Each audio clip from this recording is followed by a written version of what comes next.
Est-ce que le mot arche en hébreu est le même que dans l'arche de Noé où ils ont placé Moïse quand il était bébé et l'arche de l'Alliance, celle de Moïse et celle de Noé? Oui, c'est la même Teiva. Yahushua a dit que la venue du Fils de l'homme serait comme au jour de Noé. Ces événements se rejoignent dans la dernière Teiva, l'arche de Moïse et l'arche de Noé. Yahushua a dit que la venue du Fils de l'homme qui se trouve être le témoin comme Moshe serait comme les jours de Noé. Alors, ces deux événements se rejoignent dans la dernière Teiva, je répète, c'est l'arche dans laquelle allait Moïse, que certaines traductions appellent panier, et l'arche ou le bateau dans lequel Noé était avec sa famille.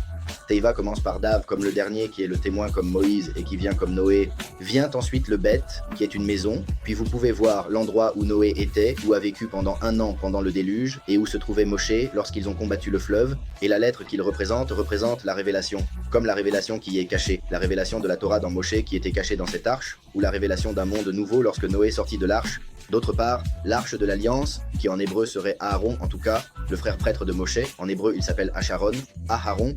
L'arche de l'Alliance est un Aaron, la première lettre de l'alphabet hébreu, comme Yahushua, les deux arcs comme premier et dernier et premier, aussi comme Yahushua sur la croix. La Tav est une croix dans le pictographique. La Reish d'Aaron qui suit est une tête comme autorité, la Bav un homme, un clou et la Nun comme un tombé, comme le premier qui est la tête de la congrégation qui est devenu comme fils de l'homme pour être cloué et mourir. Si vous vous demandez, c'est visible à travers les deux mots de ces deux types d'arcs. Mais en soi, l'arche de l'Alliance représente le dernier et le temple lui-même où se trouvait l'arche représente le premier, comme il l'a lui-même dit. Mais aussi, au cas où vous vous demanderiez, je fais cela, ce que l'on peut voir à travers les deux mots de ces deux types d'arcs. Mais en fait, l'arche de l'Alliance représente le dernier et le temple lui-même où se trouvait l'arche représente le premier, comme il l'a lui-même dit.